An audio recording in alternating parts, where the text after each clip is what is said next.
interviewé, que tu as vu passer tout à l'heure, le jeune journaliste pigiste.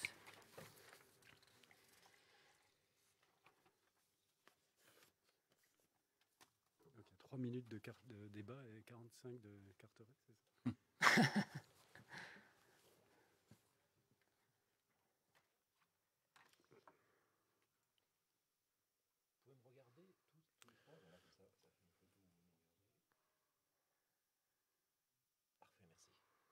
A priori, les commentaires, je les ai là, mais...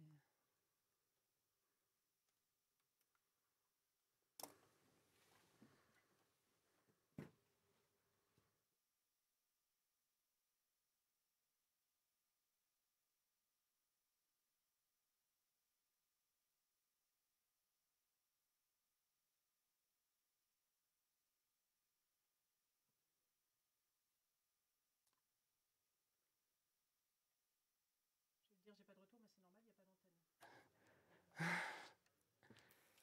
d'antenne. Ça va. Nickel. Ouais, merci.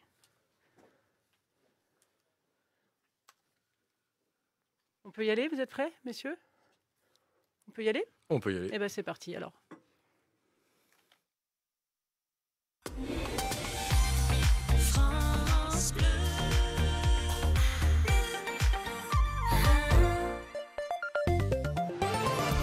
Bonjour à tous et bienvenue donc pour ce débat sur les élections départementales en Haute-Saône. 17 cantons, 59 binômes de candidats et les 3 chefs de file des partis représentés dans tous les cantons sont en studio avec nous à Besançon. Yves Crattinger, président sortant de gauche, bonjour. Bonjour. Alain Joyandet, sénateur Les Républicains pour la droite, bonjour à vous. Bonjour. Et Antoine Villedieu pour le Rassemblement national. Bonjour. Bonjour. Merci à tous les 3 d'être là. Bienvenue. Vous allez échanger, donner vos propositions sur 3 thèmes au cours de ce débat. Les compétences du conseil départemental, la ruralité et la prise en charge de la vieillesse, notamment les EHPAD. À mes côtés pour ce débat, France Bleu Besançon, l'Est républicain. Didier Faure, bonjour. Bonjour à tous. Directeur départemental de l'Est en Haute-Saône. Et vous, auditeurs, internautes, vous nous suivez en direct sur Facebook dans ce Facebook Live. Vous postez vos commentaires, vos questions aux candidats et bien sûr, nous les lirons en direct, si on peut dire. À vos claviers et écrans tactiles, c'est parti pour 45 minutes. Premier thème donc pour ce débat, les compétences du département et la stratégie politique départementale. Quelle place donner au conseil départemental? Quel rôle doit-il jouer parmi toutes les collectivités? Quelle est sa marge de manœuvre? Et que voulez-vous en faire, si on peut dire, messieurs, si vous êtes élus à la tête demain du conseil départemental ou en tout cas fin juin? Pour lancer cette discussion, écoutez Jackie Duchanois, il est chef d'agence Haute-Saône-Vesoul de l'entreprise Colas, entreprise de travaux publics. Voilà ce qu'il attend de vous. Ce qu'on attend dans les projets des candidats, des aménagements qui permettent de porter ces infrastructures à un haut niveau de trafic et puis de sécurité et de conditions de circulation. Donc le département a suppléé à l'État dans les gros aménagements ces dernières années en se portant en avant sur certains tronçons de mise à 2 fois 2 voies. Et je pense que ça a été une très bonne action parce que si on avait attendu que les services de l'État se mettent en marche, je pense qu'il y aurait très peu de linéaires aujourd'hui aménagés en Haute-Saône en 2 fois 2 voies. Donc ce qu'on attend des équipes qui vont suivre, c'est d'avoir une action qui soit du même niveau et même au-delà si c'est possible. Un autre sujet aussi sur lequel on peut attendre nos candidats, c'est sur le développement numérique, donc la fibre, le développement du tourisme, les voies vertes, les pistes cyclables, des unités de méthanisation, soutenir des dossiers avec les services de la préfecture pour que des réalisations sortent de terre. Voilà, Jackie Duchanois, chef d'agence Haute-Saône-Vesoul de l'entreprise de travaux publics Colas, spécialisée donc, oui, je l'ai dit, dans les travaux publics. Le département a suppléé à l'État. Je me tourne vers vous, Yves Crattinger, c'est même devenu une marque de fabrique de votre part, presque de vous octroyer des compétences qui ne sont pas à la base des compétences du conseil départemental. Nous sommes le seul département de France à avoir obtenu de l'État une maîtrise d'ouvrage déléguée sur route nationale.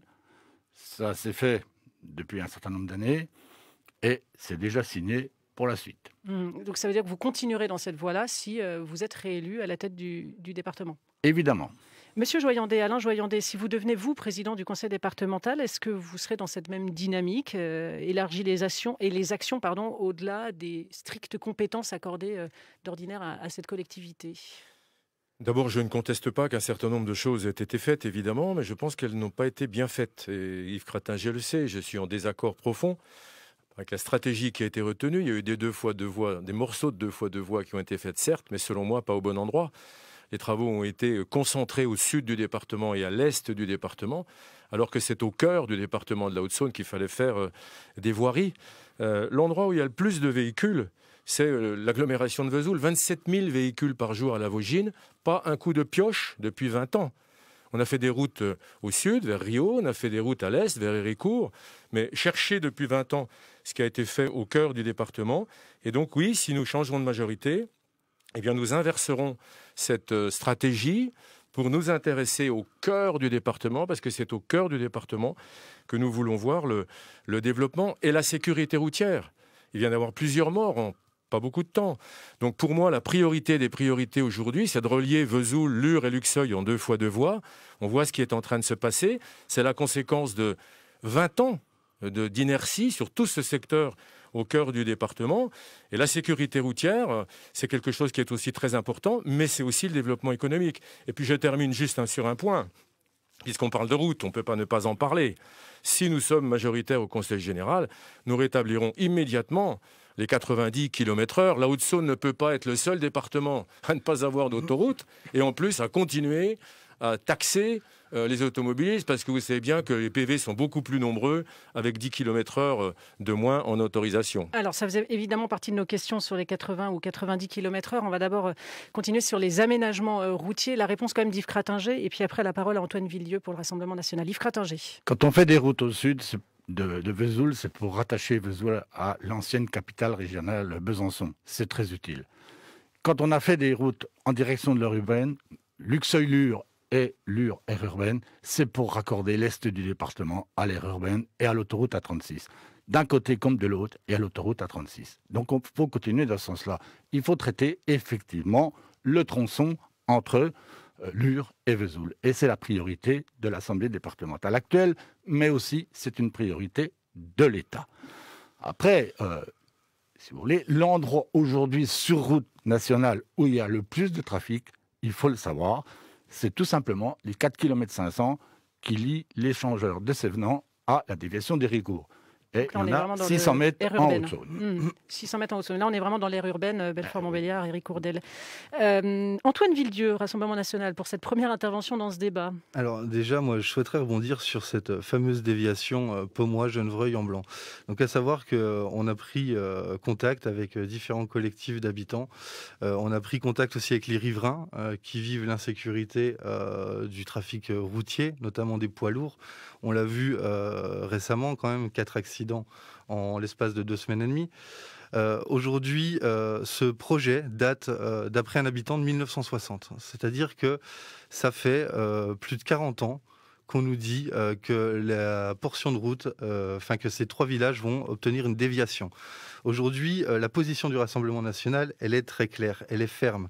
C'est que ça fera partie des premiers votes de projets qu'on mettra en place une fois à la tête du département. Ensuite, je vais rejoindre aussi les propos d'Alain Joyandet. Effectivement, on a vu la route se développer sur Besançon. J'en suis le premier bénéficiaire, puisque je travaille sur Besançon. Donc, effectivement, c'est une chose qui a été très bien. Maintenant, on se rend compte aussi que la ruralité est en train de mourir et que le centre de Vesoul, enfin en tout cas le centre du département, n'irrigue plus nos communes, et les communes perdent des habitants, perdent du service public, perdent tout ce qui fait vivre en fait et tout ce qui fait de l'attractivité de la ruralité. Et nous, effectivement, on mettra en place un vrai réseau routier pour irriguer ces communes et permettre aux gens de vivre à la campagne. Donc, entre irriguer Vesoul, le bassin de vie de Vesoul et les autres bassins de vie, on sent qu'il y a les bassins de vie, je parle, de partir d'un point central dans le département et d'irriguer ensuite les communes avoisinantes. Didier Faure, l'Est républicain. En Haute-Saône, on a un serpent de mer, c'est le barreau Langres-Belfort, qui revient d'une façon cyclique et qui est l'objet parfois de passes d'armes. Qu'est-ce qu'on peut en dire aujourd'hui ? Est-ce que on connaît déjà un peu, vous êtes déjà positionné, mais est-ce qu'à l'occasion de cette campagne-là, il y a des choses à dire sur l'autoroute Yves Cratinger, peut-être ? Moi, je regarde les statistiques de circulation. Au-delà de Saint-Tré, avant d'arriver en Haute-Marne, c'est 3700 véhicules jour, avec 30% de poids lourds. Voilà. En Haute-Saône, il y a quelques centaines de kilomètres qui ont ce trafic et qui sont des routes départementales ordinaires. Alors si l'État, parce que c'est l'État qui décide, aussi bien d'ailleurs sur Lure-Vesoul qu'à l'ouest, c'est l'État. Si l'État décide de faire une autoroute, j'admire, mais ça m'étonne. Voilà, à 3700 véhicules jour, je ne connais pas d'endroit en France où il y a une autoroute. En plus, ce sont 3700 véhicules jour, y compris le trafic local. Alain Joyandet. Oui, alors là, je suis totalement en désaccord, parce qu'avec ce raisonnement-là, on fait une réserve d'Indiens dans tout le département de la Haute-Saône. Parce que là où il n'y a plus assez d'élèves, on ferme les collèges. Là où il n'y a plus de médecins, on nous explique qu'il faut faire 20 km pour aller voir un médecin, c'est pas grave. On va y revenir. Et comme il n'y a pas assez de véhicules sur une route, on dit qu'on ne fait pas l'autoroute. Je ne comprends pas, parce que M. Cratinger nous a convoqués, invités à Langres, il n'y a pas très longtemps, pour nous expliquer qu'on relançait dans une grand-messe, une très grand-messe, on relançait l'autoroute entre Langres et Vesoul. Et là, il est en train... Je vous ai pas interrompu. C'est pas ce qu'on a fait à Langres. Je vous ai pas interrompu, monsieur Cratinger. Je vous ai pas interrompu. J'essaie de dire les choses telles que je les ai vécues. Voilà. Donc, on nous a dit, il va y avoir le contournement de Langres à la charge du département de la Haute-Marne et de la grande région Est. Et puis, dans la foulée, on relance le projet autoroutier. Il est clair que le barreau autoroutier à l'ouest de Port-sur-Saône, là où on est en train de faire la 2 fois 2 voies, et au passage, je ne veux pas souvent que je m'attribue les choses, mais si j'attends que quelqu'un d'autre le dise, personne ne le dira. C'est quand j'étais au gouvernement qu'on a inscrit le contournement de Port-sur-Saône à 2 fois 2 voies dans le cadre du PDMI en 2010. Et aujourd'hui, je vais continuer à me battre parce que la Haute-Saône a besoin d'une autoroute à l'ouest de Port-sur-Saône pour aller à Langres. C'est le seul barreau qui manque entre l'Atlantique et le centre Europe. C'est pas que pour la Haute-Saône, c'est pour la Haute-Saône, c'est pour toute la partie Sochaux-Montbéliard. Il y a 3000 employés à Peugeot-Vesoul et on est dans la logistique. On a besoin de cette voie express. Il est clair que le contournement de Port-sur-Saône va arranger un certain nombre de choses. Et je reviens sur le reste de la stratégie. Il est absolument impératif qu'on inverse, puisque votre thème du premier moment, là, c'est à quoi sert le conseil départemental. Moi, je pense que le conseil départemental, c'est la collectivité qui doit faire la justice en termes de services publics. Là où il y a moins, il faut donner plus. On n'est pas obligé de donner là où il y a déjà du développement naturel. Et je crains que ce soit, hélas, l'inverse qui se soit passé depuis 20 ans, j'en suis même sûr. On a continué à empiler des équipements là où il n'y en a pas besoin.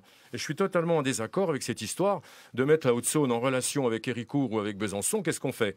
On fait des villes dortoirs à la périphérie de notre département et on ne s'occupe pas du tout du centre du département, qui est quand même le cœur du département dont on a besoin pour se développer. Donc la Haute-Saône ne soit pas seulement une zone de passage. Yves Cratinger pour la réponse et ensuite Antoine Villedieu. On est allé à Langres pour faire la promotion du contournement sud de Langres, et c'est les Hauts-Marnais qui le demandaient. Et c'est ce qu'on a fait. On n'a pas fait autre chose ce jour-là. D'ailleurs, il y a des études inscrites dans les relations avec l'État. Il faut qu'elles aboutissent. C'est plus à nous de s'en occuper. Bon, ça, c'est clair. Voilà.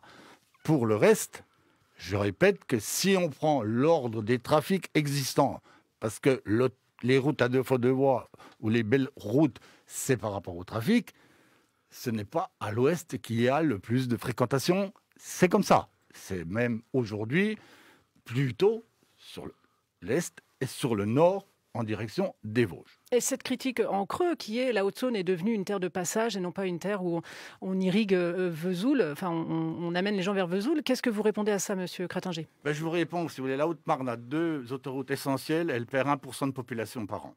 C'est pas l'autoroute qui fait venir les habitants. Antoine Villedieu. Bon, moi je rebondirais en disant en un an, la Haute-Saône a perdu 3000 habitants. Non, pas 3000 en un an. Ouais. Non, mais...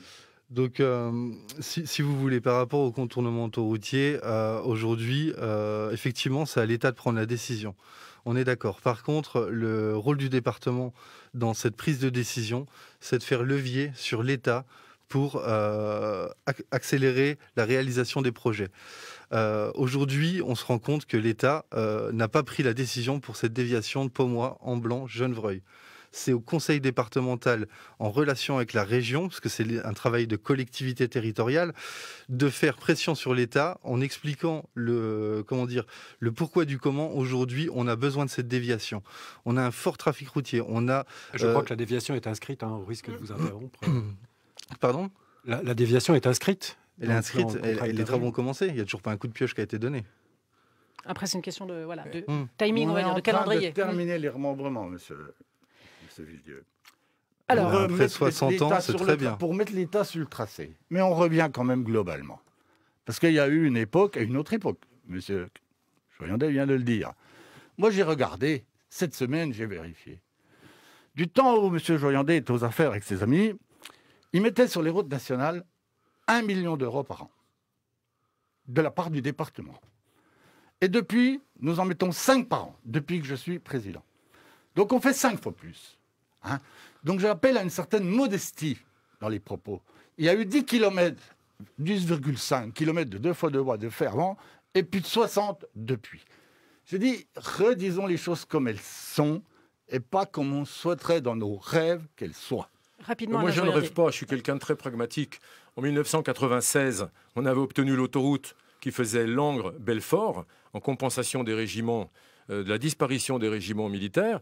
Et c'est M. Kratinger, en 1997, avec ses amis socialistes, qui a cassé le dossier. 1997, vous étiez aux affaires. Non, en 90. C'est l'alternance, M. Kratinger. J'ai mon histoire en tête. L'alternance, bien sûr, c'est l'alternance. Et c'est vous et vos amis qui avez cassé ce dossier autoroute. Je ne voulais pas en parler, parce qu'on ne va pas refaire l'histoire.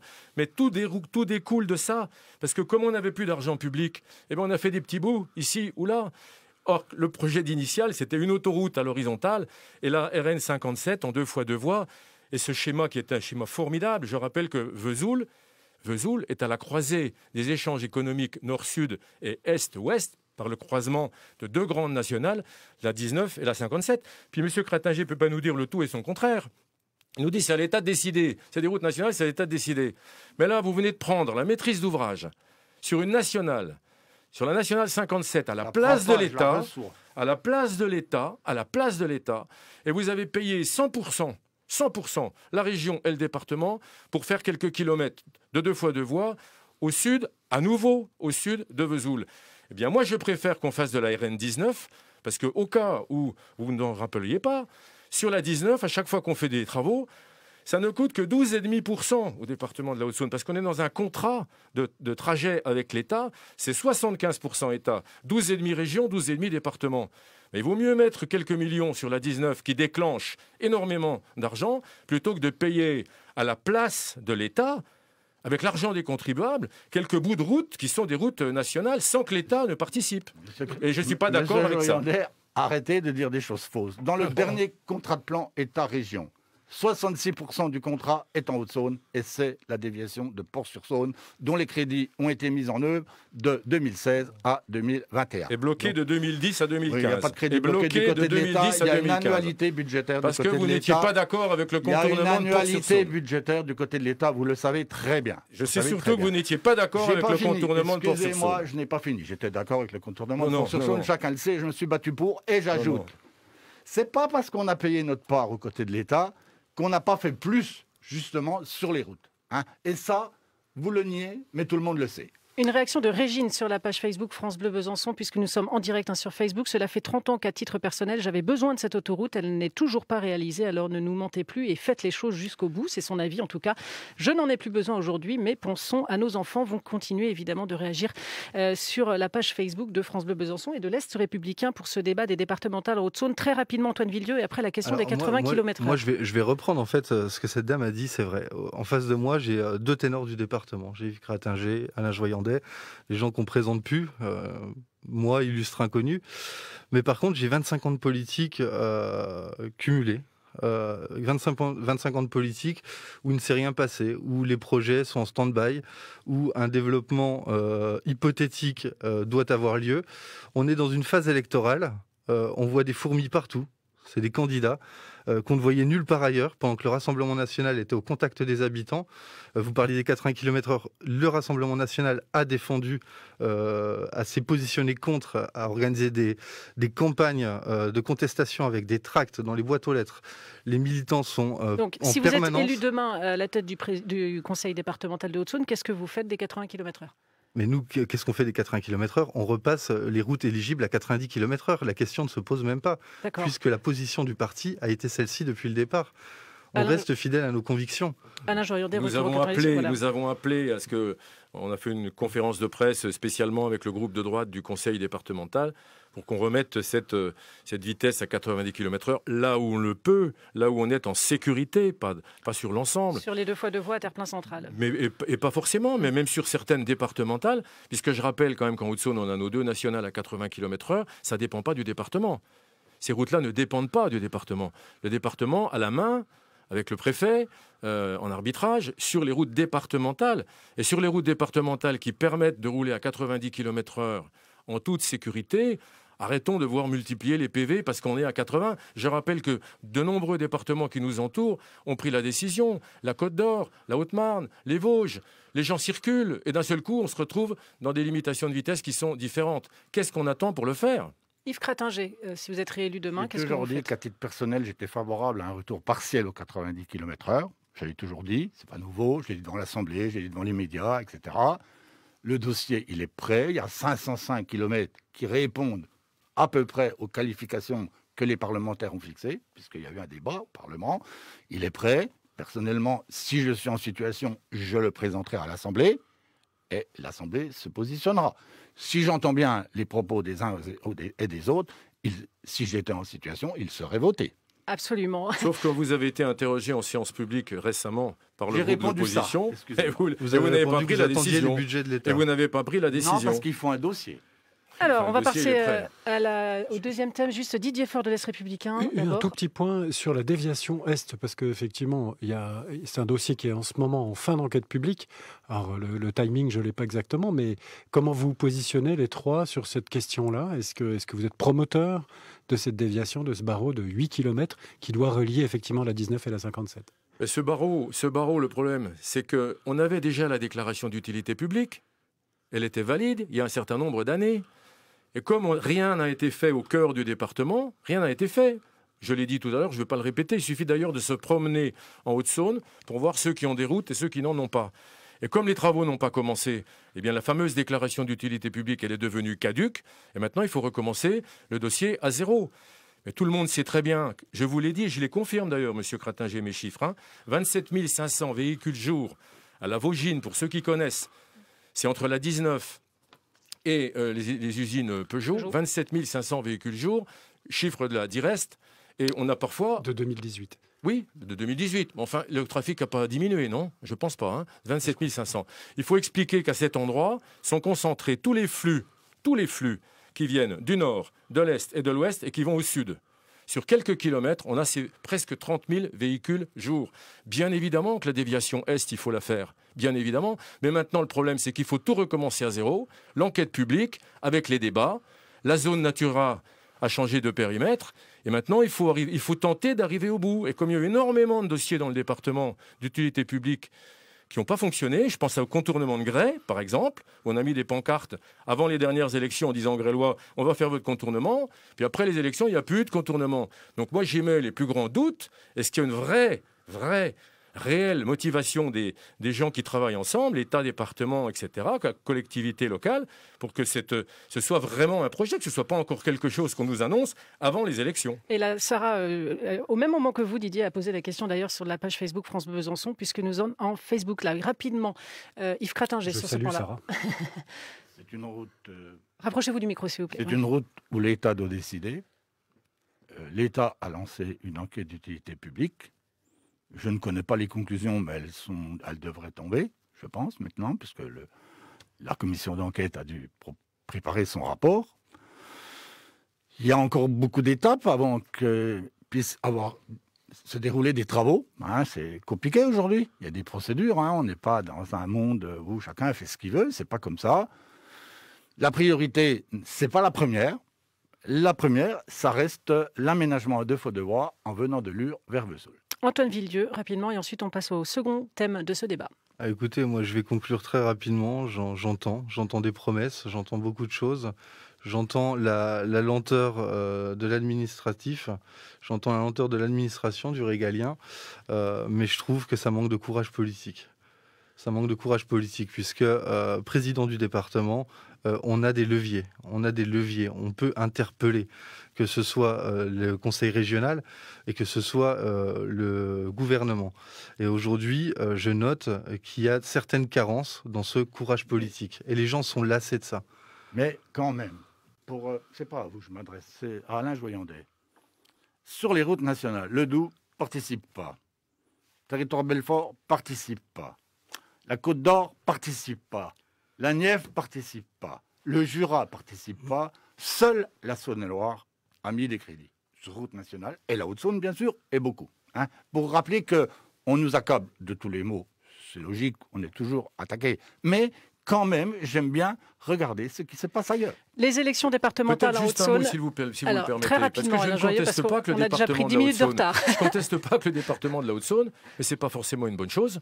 Moi, je pense que les routes nationales, elles doivent être payées par l'État, que ce soit les contribuables de la Haute-Saône, que ce soit les contribuables de la Haute-Saône qui financent les routes départementales. Ça veut dire que c'est les pauvres qui payent pour les pauvres. Tout ça parce qu'à un moment donné, on a abandonné l'autoroute qui ne nous aurait rien coûté. Des choix ont été faits il y a 20 ans qui sont aujourd'hui très clairs en termes de conséquences terribles pour l'avenir du département de la Haute-Saône. Et je rappelle que notre position à nous, c'est le cœur du département, la priorité, là où il y a des accidents et des morts. Ce que vous avez déjà dit au cours de cette première partie. Donc, les élections départementales en Haute-Saône, débat France Bleu Besançon, Est républicain en Facebook Live avec vos commentaires et vos réactions, vos questions aussi. Deuxième thème dans un instant, la ruralité. On attend donc vos réactions sur Facebook.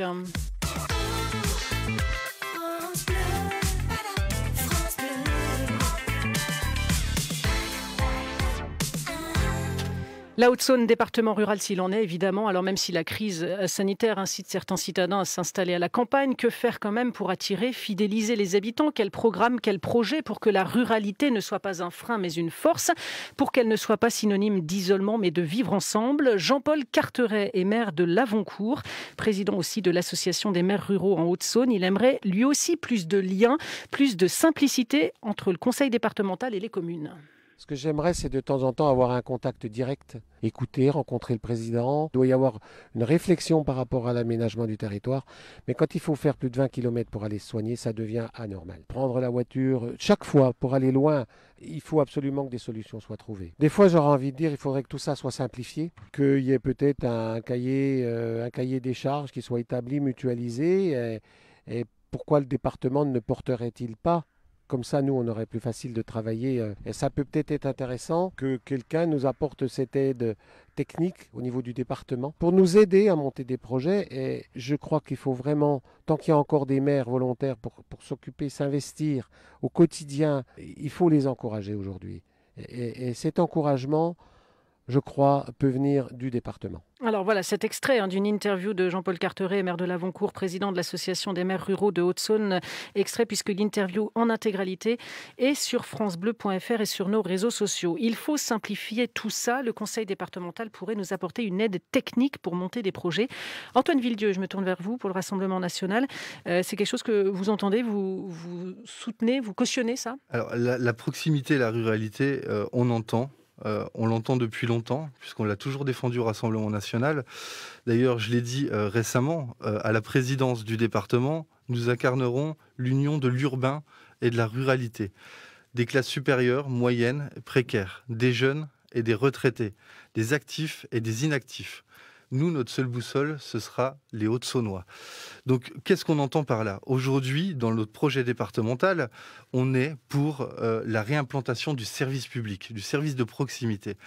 Effectivement, ce n'est pas une compétence départementale directe. Néanmoins, on a la possibilité, au conseil départemental, avec des agents territoriaux de liaison, de faire des permanences et de faire remonter les problématiques rurales directement au conseil départemental. Aujourd'hui, il y a une rupture qui est faite entre les habitants de la ruralité et leurs élus locaux.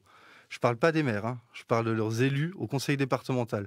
Aujourd'hui, moi, tous les gens que je rencontre me disent « nous ne connaissons pas nos élus » ou ils les connaissent dans la presse parce qu'ils portent 10 000 casquettes plus que Karl Lagerfeld. Mais autrement, ils ne les connaissent pas. Alors, quel projet concret? Donc, ces permanences? Donc, ces permanences, c'est de former et de envoyer des agents territoriaux en lien direct avec les habitants de la ruralité. en lien direct avec les communes, qui est aussi le rôle des élus, c'est d'avoir aussi cette proximité en tant qu'élu.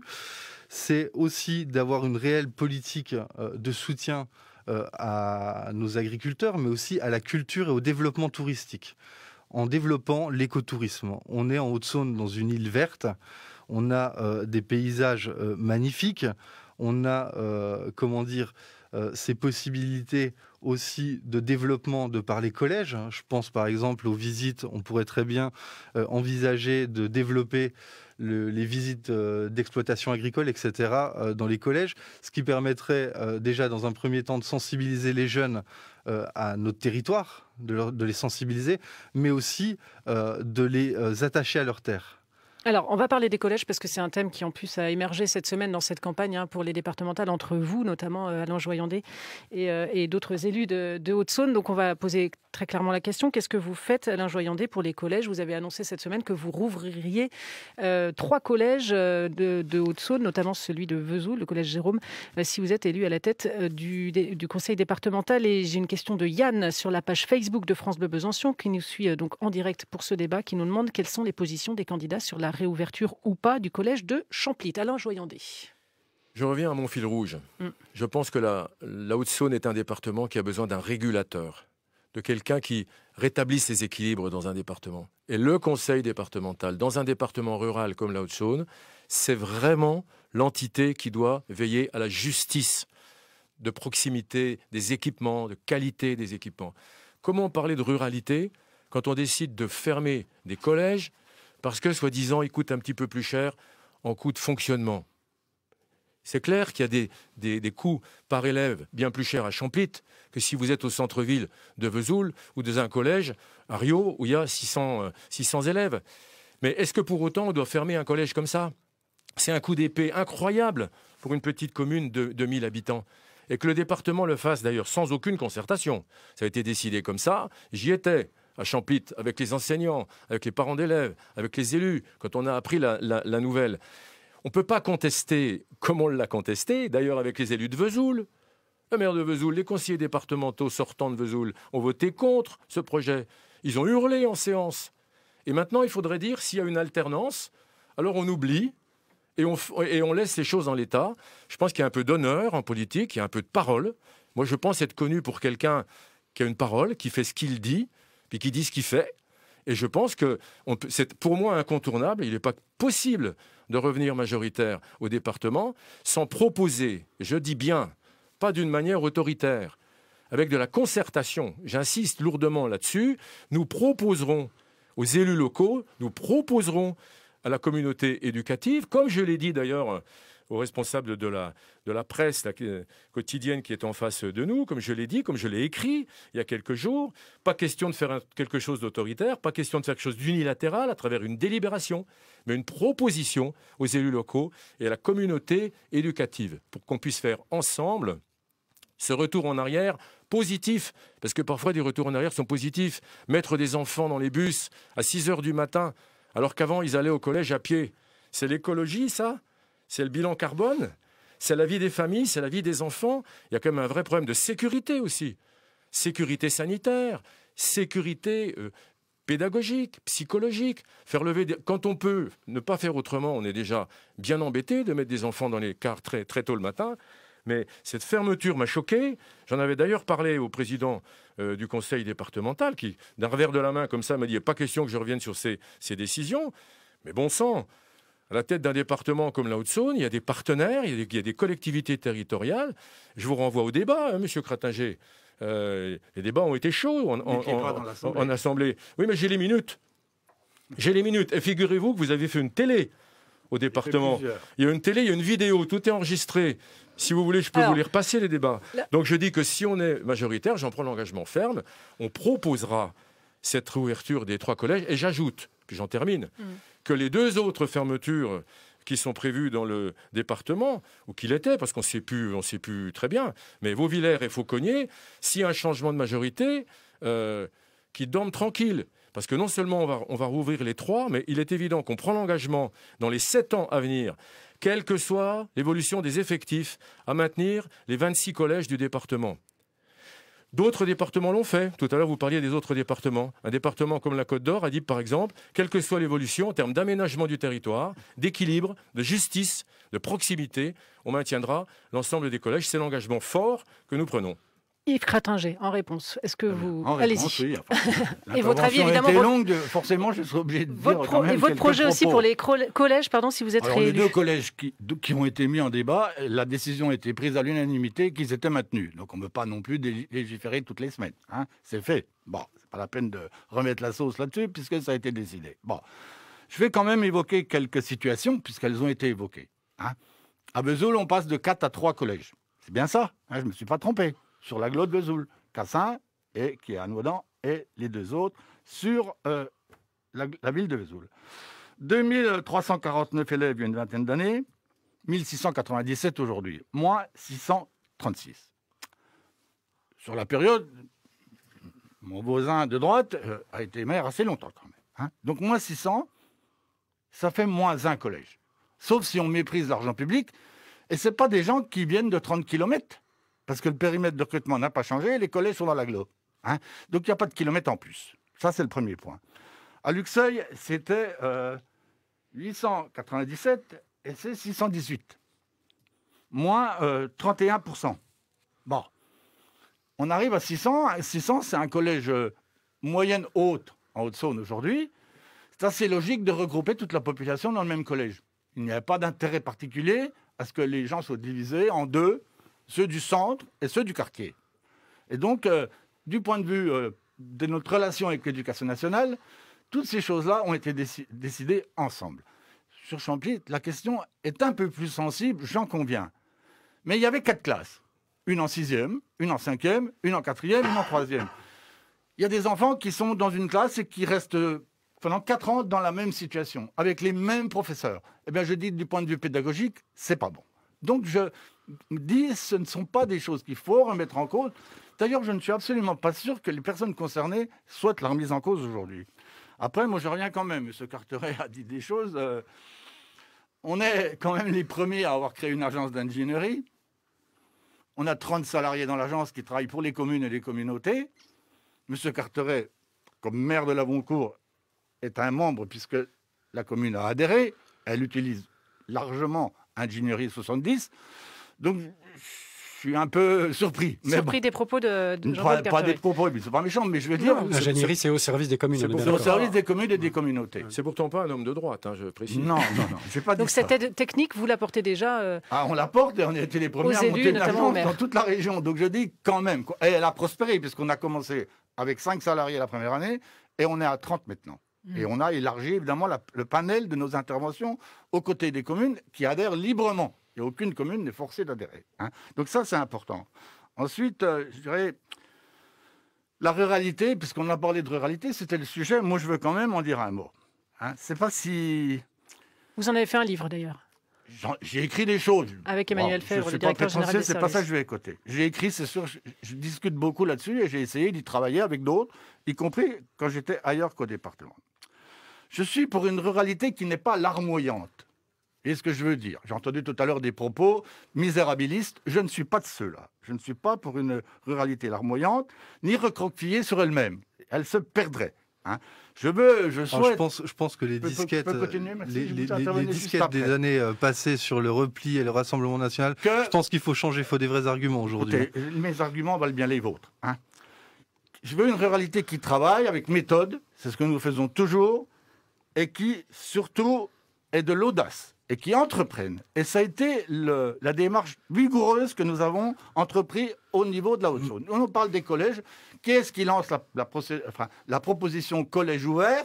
C'est le département de la Haute-Saône, bien en avance sur ce qui se fait nationalement. Je rappelle juste de quoi il s'agit, collège ouvert. Pour faire des collèges ouverts, là, je vous donne un conseil, il faudrait pas les fermer. Parce que faire des collèges ouverts, avec des collèges fermés, c'est compliqué. Vous avez beaucoup d'humour. Je rappelle juste que ces collèges ouverts, c'est l'opération de principe d'ouvrir les collèges quand il n'y a pas cours. Et de faire en sorte que ce soit un lieu de vie partagé avec la population. Les vacances scolaires. Un certain nombre de choses qui ont été dites tout à l'heure.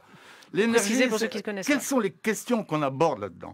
Eh bien, c'est des questions qui sont la relation entre le territoire et son collège et l'utilité du collège en dehors même des heures de collège. les heures d'école. Et ça réussit bien, d'ailleurs, les candidats sont abondants. Il y a déjà 5 collèges qui sont présélectionnés en Haute-Saône, même qui sont sélectionnés maintenant, puisqu'ils ont passé le 2e oral. C'est important. Ensuite, les ruraux, c'est quoi leur problème aujourd'hui? C'est le rural, c'est les puits de ressources pour l'énergie. On doit chercher aujourd'hui comment on va s'inscrire dans la démarche nationale et internationale de réduction des émissions de CO2 et de production d'énergie verte. On le fait. On est le premier département à avoir passé un accord, une commande à l'Agence nationale de la cohésion territoriale, la NCT. On est le premier à avoir... D'ailleurs, aujourd'hui, ils m'ont demandé, aujourd'hui même, d'écrire quelque chose parce qu'ils vont proposer cette démarche à beaucoup plus de départements. Voilà. C'est notre préoccupation pour l'eau. La ruralité, c'est l'eau. On a lancé un appel à projet.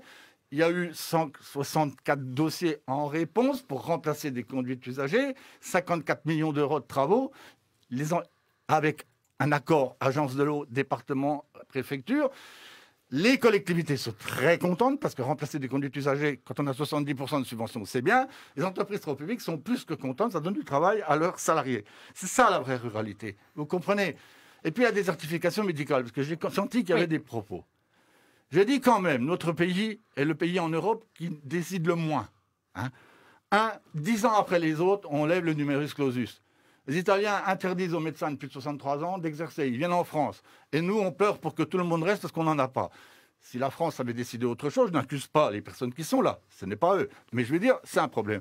Deuxième problème, on continue de donner des agréments couverture sécurité sociale à des gens qui s'installent dans des zones où il y a de l'abondance et on ne priorise pas l'installation sur les zones déficitaires du point de vue médical. Aujourd'hui, si on demandait aux Français, tous les sondages le prouvent, plus de 80% des gens sont pour cette mesure. Alors, moi, c'est pas moi qui peux le faire. Au département, je n'ai aucune capacité à décider de ça. Alors, la capacité qu'on peut avoir Antoine au département, Villedieu, la capacité qu'on peut c'est avoir pas de voler un médecin au département voisin parce qu'il n'y en aura pas plus à la fin. moi, je ne dis pas de voler les médecins, c'est pas ma pratique de Antoine voler. Villedieu. Je cours après les voleurs. Donc, non, la capacité du département à maintenir les médecins et les faire venir, c'est l'attractivité de son territoire. Ça, je suis d'accord. Quand effectivement, vous avez des zones où il ne se passe rien, vous n'avez aucune couverture téléphonique, vous retrouvez sans numérique, sans la fibre branchée. Écoutez, franchement, Non, mais moi, je peux vous en parler. Hier, j'étais à Villélure, j'ai pas de réseau là-bas. Oui. Non, ne me dites pas non, j'y étais hier. Donc, si vous voulez, on peut aller faire un tour ensemble après. Et puis, vous verrez Alors, bien. les déserts médicaux, Jean-Paul Carteret nous disait 20 km pour aller chez son médecin, c'est trop loin. Antoine Villedieu, vous faites quoi face à ça? Si vous êtes élu demain au conseil départemental. On va favoriser la réimplantation du service public. Donc le service public, ça inclut forcément aussi les médecins. Aujourd'hui, on a beaucoup de Hauts-de-Saônois. D'ailleurs, j'ai 2 exemples en tête de personnes qui font leurs études sur Besançon, parce que la fac de médecine est à Besançon, mais qui reviennent dans le département. On a aussi le cas du cabinet médical de Saulnot, qui n'a pas retrouvé repreneur. Saulnot n'est pas isolé, monsieur Villedieu. Saulnot n'est pas isolé, mais il n'y a pas eu de Saulnot, repreneur. c'est quasiment dans l'aire urbaine, et vous voyez, il ne trouve pas de médecin. Alors, qu'est-ce que vous faites face à ça, si vous êtes élu? Et après, M. Joyandet, pour cette proposition. Nous, on va financer en partie les constructions des maisons médicales.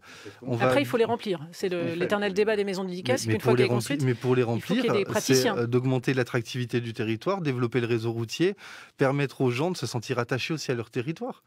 Aujourd'hui, vous avez beaucoup de jeunes qui étudient la médecine et qui partent ailleurs, qui ne reviennent pas dans leur département. C'est peut-être qu'il y a un moment donné, il y a une problématique sur la politique départementale actuelle. Alain Joyandet, vos propositions contre les déserts médicaux? Oui, alors là, on a une proposition très forte, très très forte.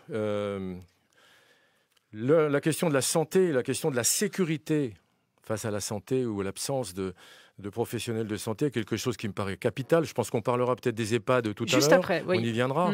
Mais c'est très lié, en fait, parce que si on veut favoriser le maintien à domicile des personnes âgées, encore faut-il qu'on ait des médecins partout. Et je reviens à nouveau à mon fil rouge, la Haute-Saône pour tous. La Haute-Saône pour tous. Là où il n'y a plus de médecins, il faut en mettre. Nous allons prendre un engagement très fort. Je prends un engagement très fort aujourd'hui. Si nous sommes majoritaires au département, si je suis président du département, le département de la Haute-Saône lancera un recrutement direct de 50 médecins généralistes ou spécialistes dans les 3 ans qui viennent. Comme l'a fait le département de Saône-et-Loire, où je suis allé étudier leur réalisation avec le président du conseil départemental là-bas. Tout ça est budgété, tout ça fonctionne. Et je précise immédiatement que ça se passe en accord avec la médecine libérale. C'est-à-dire que c'est une opération qui vient en complémentarité des médecins libéraux, piloté par le département, dans le cadre du budget départemental avec un budget annexe, piloté directement, véritablement par les services du département. Les médecins sont salariés sur la grille de salaire de la médecine hospitalière. Ils viennent là où il n'y a plus de médecins. Il y en aura un qui ira à Saulneau immédiatement, parce que, M. Cratinger, on ne peut pas dire aux gens de Saulneau, vous inquiétez pas, si vous n'avez pas de médecin, vous n'êtes pas loin de l'aire urbaine, vous ferez 20 km pour y aller. J'ai cru comprendre ça. Alors j'ai mal compris. Alors je m'en excuse, j'ai mal compris, je m'en excuse. Mais en tout cas, on vous a demandé à plusieurs reprises de vous occuper. C'est la compétence numéro 1 du département. Les médecins et la santé, le médico-social et la santé, c'est la compétence numéro 1. Vous ne pouvez pas vous occuper des enfants malades, des enfants pas bien, des anciens, de nos anciens dans les EHPAD, de vouloir les maintenir à domicile s'il n'y a plus de médecins généralistes sur le territoire. Donc c'est la compétence du département, comme ça a été fait par la Saône-et-Loire. Et ça, je peux vous assurer que c'est le sujet majeur des propositions que nous avons à faire. J'ai été 23 ans président de l'hôpital de Vesoul. On peut dire que c'est moi qui ai construit l'hôpital public de Vesoul, en fusionnant 4 hôpitaux dans le département. Je n'ai pas toujours été très aidé, d'ailleurs, pour réussir cette opération qui fait qu'on a un plateau technique remarquable au cœur de Vesoul. Mais il nous faut des médecins généralistes, spécialistes. Tout le département est concerné. Une partie de la ruralité n'a plus de médecins généralistes.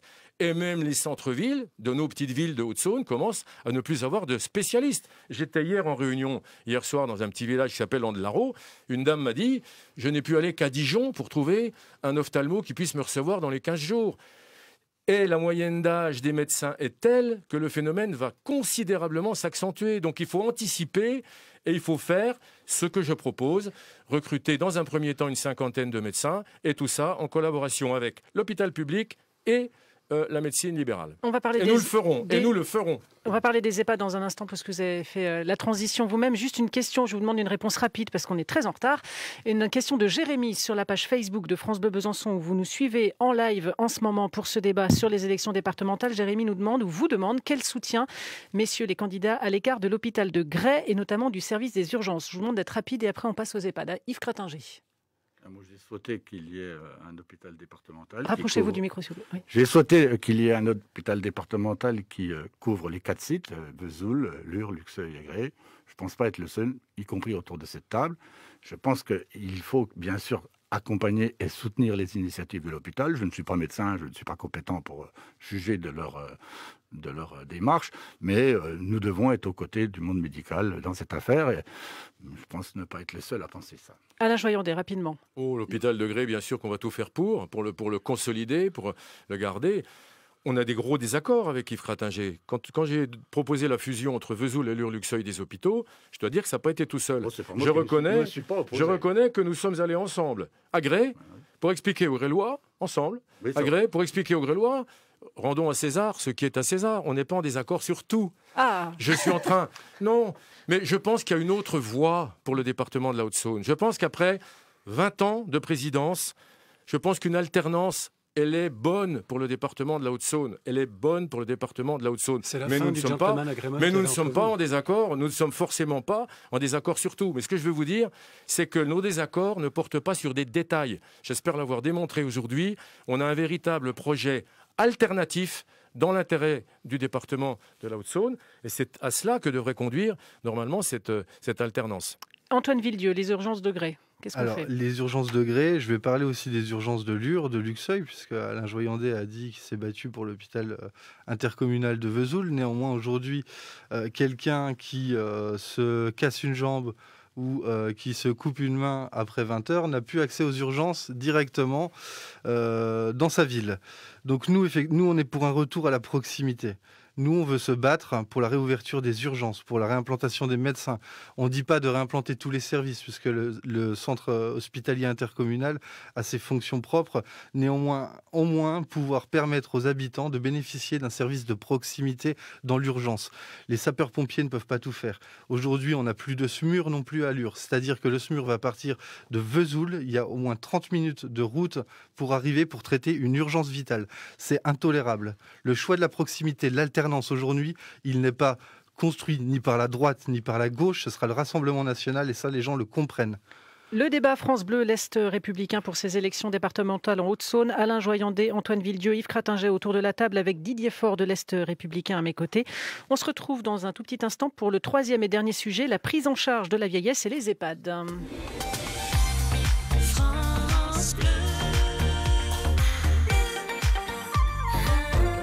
Puisque la solidarité et l'accompagnement des personnes âgées font partie évidemment des compétences du Conseil départemental. Nous traversons une crise sanitaire sans précédent depuis plus d'un an. Les seniors, notamment les résidents des EHPAD, ont payé un très très lourd tribut face à cette crise. Quelles leçons tirer de tout ça? Qu'est-ce qu'il faut changer, améliorer? Comment le département peut-il agir? Écoutez, Gérard Follet et Jean-Louis Genest, ils ont créé le collectif Nos proches en EHPAD, un collectif qui regroupe des familles de résidents en Franche-Comté. Moi, je pense qu'une des questions, c'est comment éviter que se produise une telle situation. Prévoir d'avance et pas se retrouver s'il y a une quatrième vague encore avec ce genre de choses. Il faudrait peut-être anticiper. Le problème de fond et de base, c'est le nombre de personnel et la formation du personnel qui provoque actuellement, qui peut aller jusqu'à de la maltraitance. Tout est à revoir, tout est à refaire. On peut faire l'hypothèse que les conseils départementaux n'ont peut-être pas toutes les informations dont ils auraient besoin pour qu'on fasse avancer l'état des lieux dans les EHPAD. Oui.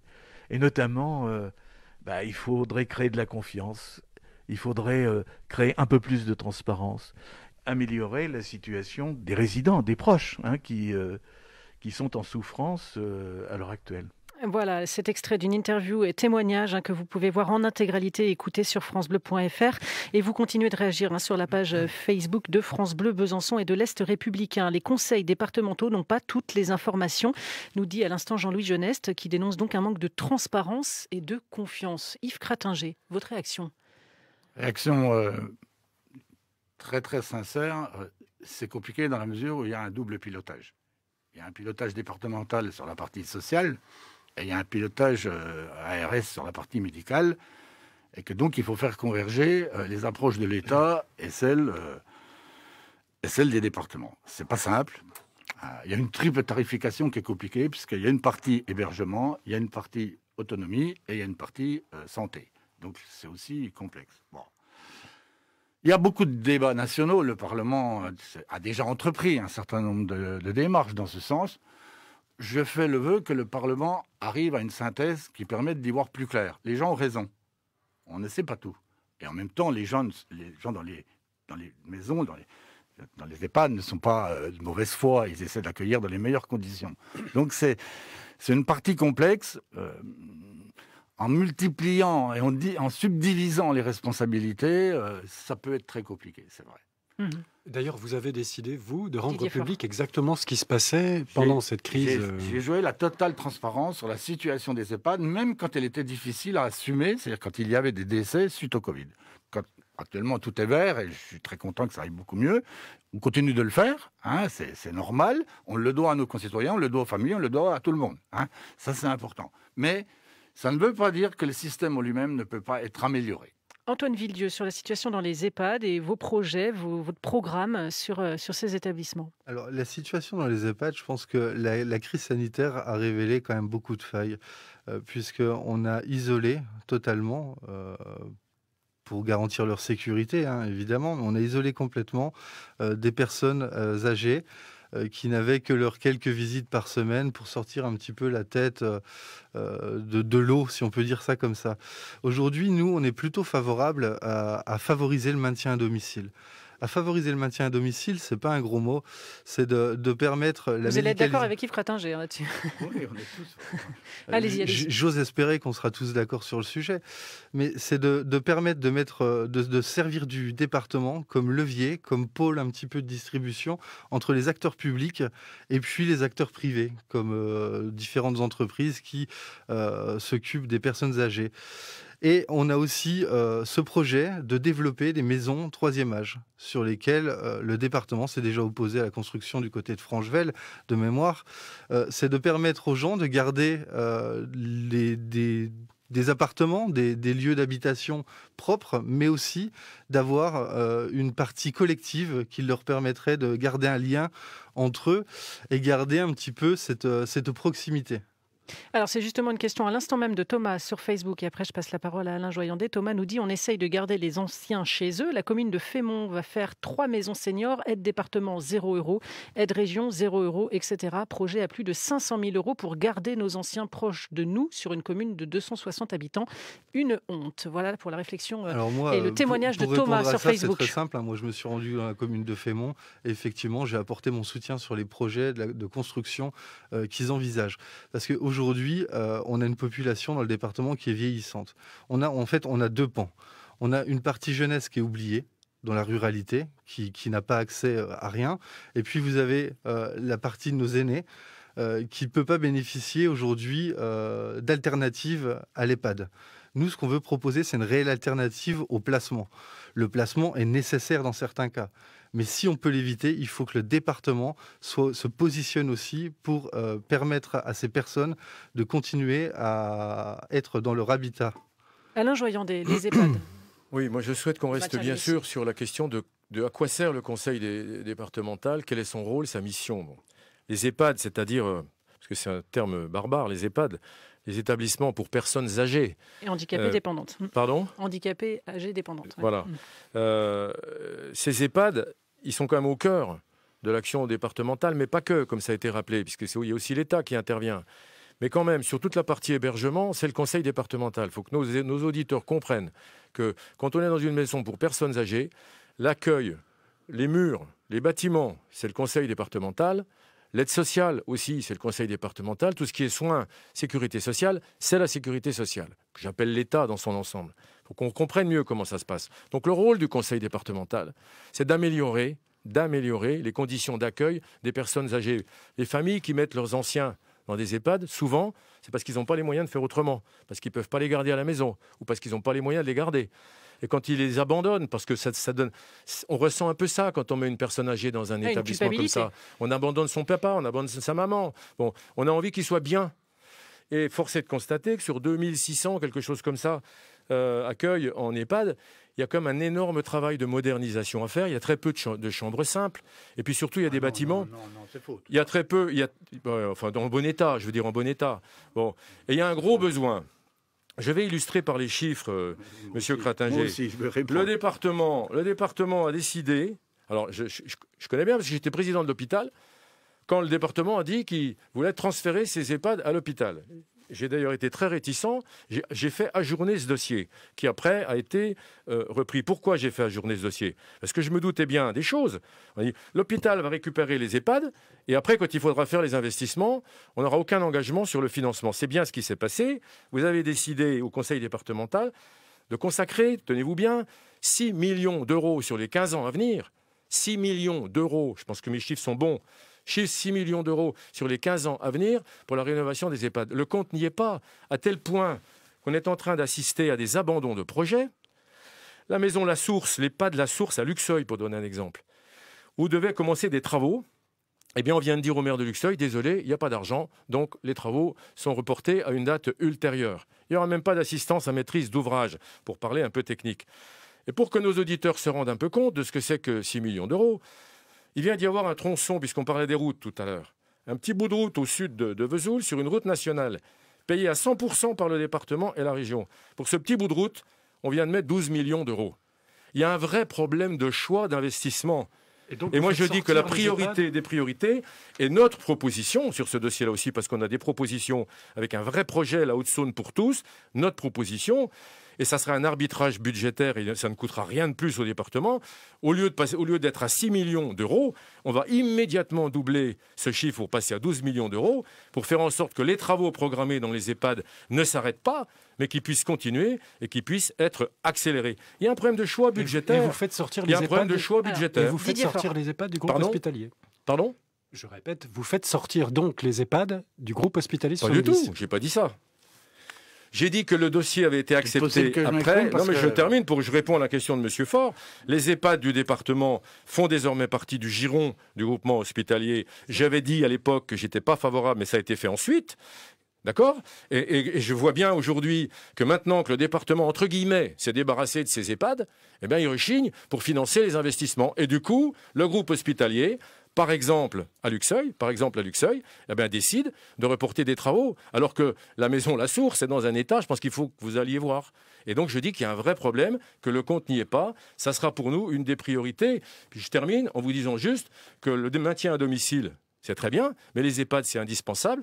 Et si vous voulez faire du maintien à domicile, eh bien, il faut des médecins. Et s'il n'y a pas assez de médecins, on ne fait pas de maintien à domicile. Et on revient au débat. Yves Crétin, j'ai la réponse et ensuite on conclut. La réponse, oui, quand même. Oui. Bon, il y a un peu moins de 2200 lits d'EHPAD en Haute-Saône. Il y a 82% de chambres simples, un lit, et 18% de chambres doubles. Il faut être aux réalités. Sachant qu'il n'y a aucune demande des familles pour qu'on change, parce qu'il y a des gens qui font un choix de chambre double, parce qu'ils sont soit des époux et épouses, soit ils aiment bien être deux, et il y a beaucoup de gens qui choisissent les chambres simples. Quand on a transféré à l'hôpital, et je ne regrette pas, et on a ajouté des établissements à l'hôpital chaque fois qu'on a pu. Pourquoi ? C'est pour partager, mutualiser l'informatique, la pharmacologie, pharmacie, mutualiser les ressources humaines, mutualiser la compta, etc. Ce qui a permis de réduire les évolutions naturelles des prix de journée vers le haut. Quand on a les EHPAD moins chers, c'est parce que nos familles aussi ne sont pas très riches. Et quand les gens ne peuvent pas payer, c'est le département qui paye. C'est normal. Il n'y a pas de débat là-dessus. Par contre, le département n'est pas propriétaire des 2200 chambres. C'est pas du tout ça. Soit c'est l'hôpital, soit c'est la HBFC, soit ce sont des associations à but non lucratif. On est d'accord là-dessus, je n'ai pas dit autre chose. Non, mais je peux finir. Je n'ai pas dit autre chose. Non, mais j'essaie d'expliquer. Mais vous avez l'air de dire quand on y fait des travaux, comme c'était prévu, et comme c'est toujours prévu avec le GH70, le groupement hospitalier. Le groupement hospitalier cette année, et depuis 18 mois bientôt, il vit dans le Covid. Vous imaginez, madame la directrice, engageant des travaux à Luxeuil ou ailleurs ? C'est pas possible, avec des gens dedans qui sont à protéger. Bien sûr que je l'ai rencontrée là-dessus. Et elle m'a dit, mais je ne peux pas, monsieur le président. J'ai dit, je vous comprends, je vous comprends. Donc ça, déjà, c'est un élément qu'il faut prendre en compte. Hein ? On a signé un contrat pluriannuel d'objectifs et de moyens avec l'hôpital. Il est toujours en cours, mais ils ont été ralentis et tout le monde a été ralenti. Peut-être qu'il faut insister là-dessus. Deuxième chose, quand on augmente la dotation, ça ne change absolument rien. Le prix de journée, on le retrouve derrière. Que vous financiez au début par l'argent du département ou que vous financez après, la seule différence, c'est que quand vous financez au début, vous financez bien sûr pour ceux qui n'ont pas d'argent et qui ne pourront pas payer, et c'est normal, c'est au département, à la solidarité départementale d'intervenir. Mais si vous mettez beaucoup d'argent au début, vous financez aussi le logement, l'hébergement de ceux qui ont les moyens de payer leur part. Et donc le fait, c'est pas ça qui bloque si ça se fait ou ça se fait pas. Absolument pas. Ça fait seulement le fait que ce sont ceux qui peuvent payer depuis le premier mètre carré et depuis le premier euro. Alors que les autres sont bien sûr protégés par la loi et par le département. Ça qui est très important. Les gens ne le saisissent pas toujours. J'ai une fois pris un prix de journée très élevé. C'était pas un EHPAD de Vesoul, c'était un EHPAD qui était vers la frontière avec le Jura. Les gens, mes services et les gens de l'établissement me demandaient un prix de journée très élevé. J'ai cédé, je l'ai fait. Qui est-ce qui m'a fait un recours ? Les familles. Avant de conclure ce débat, un tour de table. On va conclure là parce qu'on a déjà un quart d'heure de retard. Donc on va arrêter là, même si c'est très intéressant et que vous êtes très impliqués, je l'entends. Avant de conclure, un tour de table, je vous demande une réponse claire, concise, rapide à chacun de vous trois sur la même question, puisque le premier tour des élections départementales, c'est le 20 juin. Vous avez le micro. Pourquoi faut-il voter pour vous ? Rapidement, clairement, Antoine Villedieu. Rassemblement national. Alors, on est à 10 mois de l'élection présidentielle. Aujourd'hui, les gens l'ont bien compris, que ce soit sur le plan national, sur le plan régional ou sur le plan local. Le Rassemblement national, aujourd'hui, apporte une vraie politique de proximité, de bon sens, de sécurité, de localisme. Et aujourd'hui, voter pour le Rassemblement national, c'est rassembler pour la victoire de demain. Alain Joyandet, pourquoi faut-il voter pour vous le 20 juin ? D'abord, je voudrais dire que si je suis engagé comme ça pour offrir une alternance aux Saunois et pour tenter de succéder au président actuel du conseil départemental, c'est parce que je considère que 20 ans à la tête d'une institution comme le conseil départemental, c'est beaucoup trop. J'ai toujours été favorable à partir au bout de 3 mandats. Je l'ai fait quand j'étais maire de Vesoul. Au bout de 3 mandats, je suis parti. Je n'ai même pas attendu la fin du 3e. J'ai mis en place mon successeur. Donc, Guillaume ne me l'a pas très bien rendu, mais ce n'est pas grave, puisque maintenant, il appelle à soutenir monsieur Cratinger qui est à côté de moi. Et voter pour nous, voter pour toute notre équipe de la Haute-Saône autrement, c'est quoi? C'est faire en sorte qu'un nouveau projet alternatif, complètement inversé, je vous l'ai dit tout à l'heure, on n'est pas en désaccord sur tout, mais je crois avoir démontré pendant ce débat tout ce qui était nos propositions, qui ne sont pour l'instant pas du tout celles de la majorité sortante. Si on ne veut pas continuer à fracturer le département, à continuer à le fracturer, à faire des routes là où il y en a déjà, à ne pas s'occuper des médecins, etc., etc., si on veut rassembler les Hauts-Saônois dans une Haute-Saône pour tous, pour faire en sorte que chacun puisse vivre en proximité et en qualité, je crois qu'on a besoin d'un autre projet pour la Haute-Saône. C'est vraiment, je pense, l'intérêt général au bout de 20 ans. Je ne suis pas certain que ce soit bien raisonnable de vouloir continuer après 20 ans, même si on est passionné, même si on aime ça. Voilà, le département n'appartient à personne. Yves Cratinger, pourquoi faut-il voter pour vous, pour les binômes en tout cas, de votre camp le 20 juin? Le département, c'est l'humain avant tout. Les enfants, les jeunes, les familles, les personnes âgées, les personnes handicapées, etc. Le département, il est au cœur du quotidien des populations, en proximité immédiate, avec l'éducation, avec le sport, avec la culture, avec les mobilités, surtout les supports des mobilités, les routes, les voies vertes. Il est au service de toutes les communes et de toutes les communautés de communes et il le fait abondamment, en signant depuis 3 générations des contrats avec toutes les communautés de communes et en cours de signature pour la 4e génération de contrats. Un département rural, il doit se tourner vers l'avenir, s'interroger sur ce qu'il va devenir, sur ce qu'il veut devenir et ce qu'il va faire pour le devenir. C'est très important. Tous les sujets sont là, entre les routes, entre la fibre, entre l'eau, entre l'alimentation, l'énergie, les réductions d'émissions de CO2. Tout ça, ce sont des enjeux du département. C'est des enjeux que j'aime traiter, que j'ai toujours aimé traiter. Ce que je fais, je le fais avec bonheur. Et j'ai eu le sentiment, après c'est à eux de s'exprimer, c'est pas à moi, c'est les citoyens qui s'expriment en démocratie. J'ai eu le sentiment qu'ils avaient plutôt confiance dans ce que j'ai pu réaliser jusqu'à présent. Alors, nous construirons, si j'y suis, avec les collectivités qui existent en place, toutes les collectivités, nous avons su le faire, toujours. Je me battrai toujours pour l'image. J'ai travaillé sur la notoriété du département. J'ai travaillé pour faire venir 5 fois le Tour de France en 9 éditions. J'ai fait en sorte que la Haute-Saône soit sur les écrans, que les Hauts-Saônois soient plus fiers de leur territoire. Et c'est aujourd'hui, pour un certain nombre d'entre eux, une réalité. C'est ça le moteur de mon action, c'est ça qui me pousse. Et si je suis réélu, je ne changerai pas de cylindrée. Merci beaucoup à vous trois, Alain Joyandé, Yves Cratinger, Antoine Villedieu, d'avoir participé à ce débat France Bleu Besançon, l'Est républicain. Débat à revoir, à réécouter en intégralité sur francebleu.fr et nos pages Facebook. Merci à vous les internautes pour vos réactions et commentaires. Rendez-vous la semaine prochaine, le 10 juin, pour un débat sur les élections départementales dans le Doubs. Bonne journée.